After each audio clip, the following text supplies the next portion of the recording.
gentlemen, I carry a profound message from my country to yourselves to say that Botswana is very ready to welcome you to our country.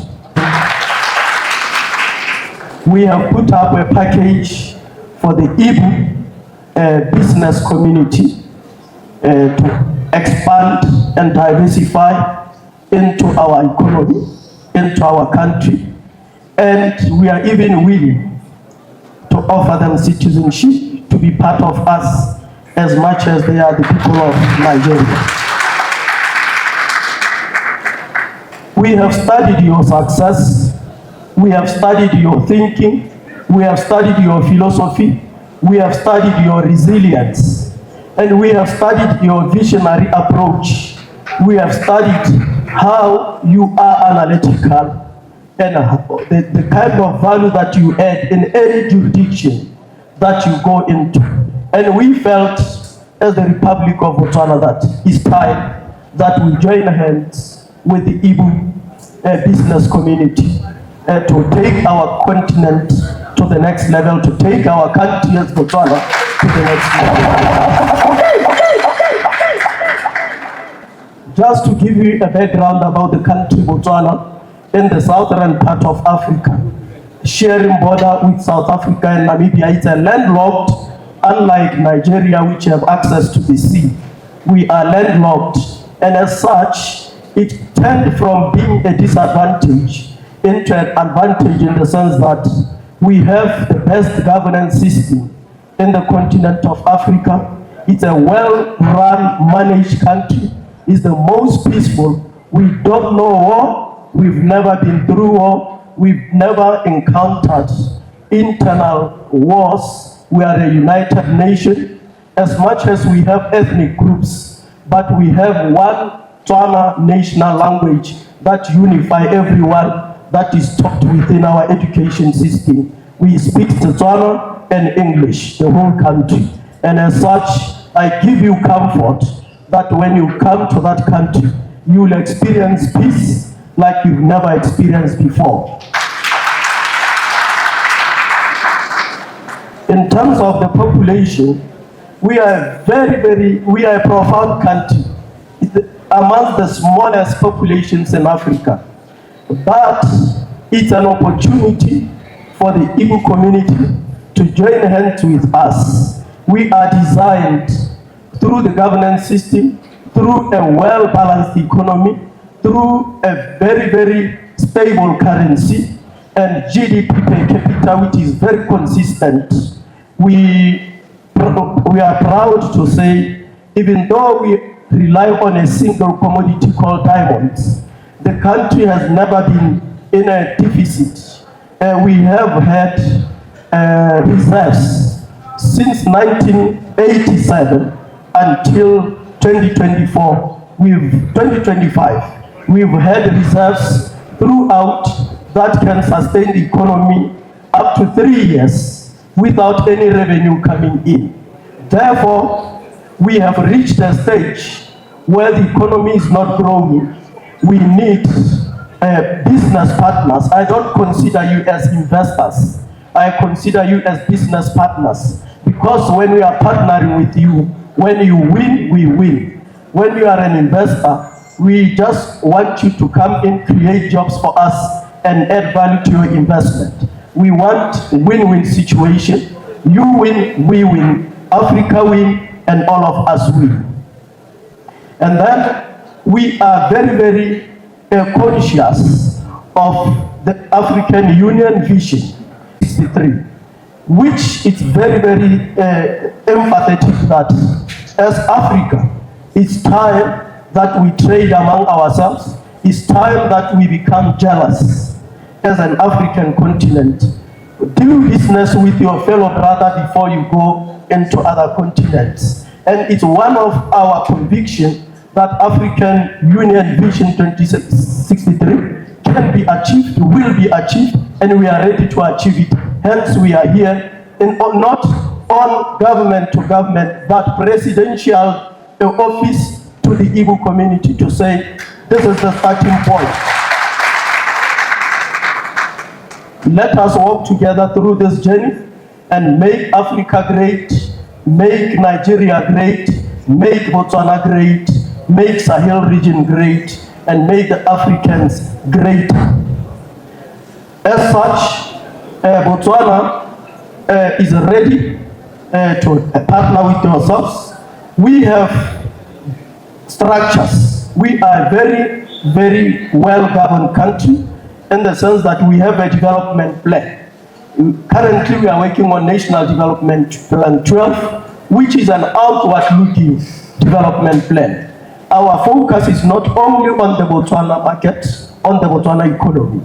Our focus is servicing the whole of Africa. It's an export-led plan. It's an export-led vision, which when you become part of us, we participate together.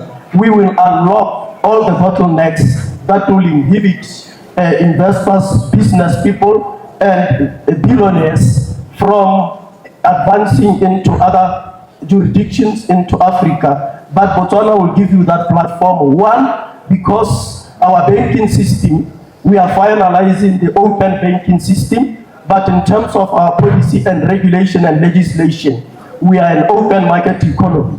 You bring in $50 billion, and if you want to repatriate it the next day, our ecosystem financial regulations, they are open. You can repatriate all your profits, all your money, without anybody holding on to a portion of your money.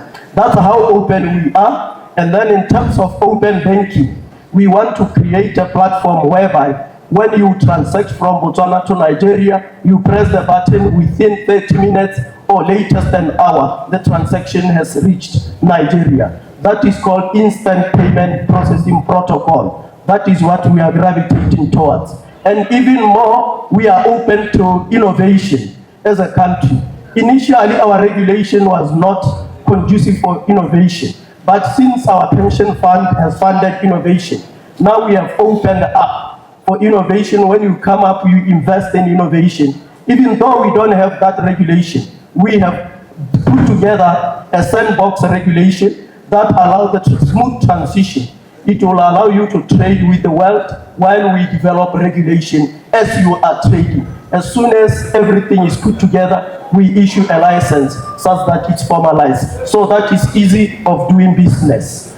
We are super ready in terms of the ecosystem around payments, around fintech. Botswana has put regulations together. We are ready to connect you with the world. And the last ecosystem in terms of the banking, economics, we are putting our laws together such that we will allow, as much as we have SWIFT, that is dominated by the West, we are putting together a unified payment ecosystem that is widely used by India and the countries in the eastern part. That ecosystem, it opened up such that when the West want to sanction you, as long as you have UPI, whether they sanction you or they don't sanction you, transaction will continue to happen. That's the environment that we are cultivating for the Igbo community to come and do business with the world without minimum restriction. As you know, India can do business with Russia, while the West does not approve because of that ecosystem.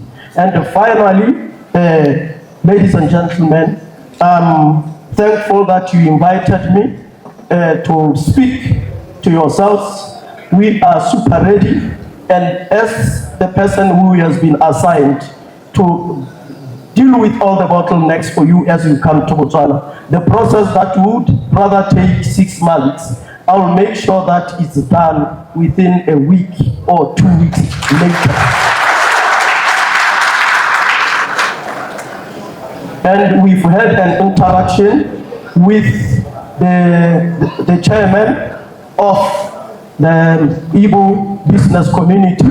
We've shared and poured our hearts to them to say we are not bluffing, we are not here to entertain you, we are on a mission. And believe you me, we've had cordial discussions and we have sent a message to our president. And what has encouraged us even more, the Director General of World Health Organization, is it World World Economic Forum. She was with our president yesterday, and from what I hear, the president is very impressed and is convinced that what we are initiating will work. And very soon we are extending an invitation through the Business Council for a delegation to come to Botswana meet our president, and then I'll start doing my job to facilitate you accordingly.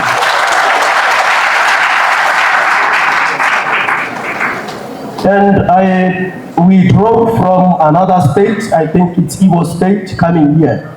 I saw a lot of infrastructure development, and that tells me that the Igbo community, Igbo regional governors, leaders, they are very serious about development. And that is a testament that as you will be coming to Botswana, we expect the same. And indeed, we will cultivate the environment and make it conducive for you to develop infrastructure in Botswana. It's a good environment that your investment, your infrastructure will pay dividends. And I assure you that I'll be with you all the way. And my name will, I hope I'll be honored in the Igbo land after what we will have achieved together. Come 5 years to come. Director of Ceremonies, thank you for giving me an opportunity.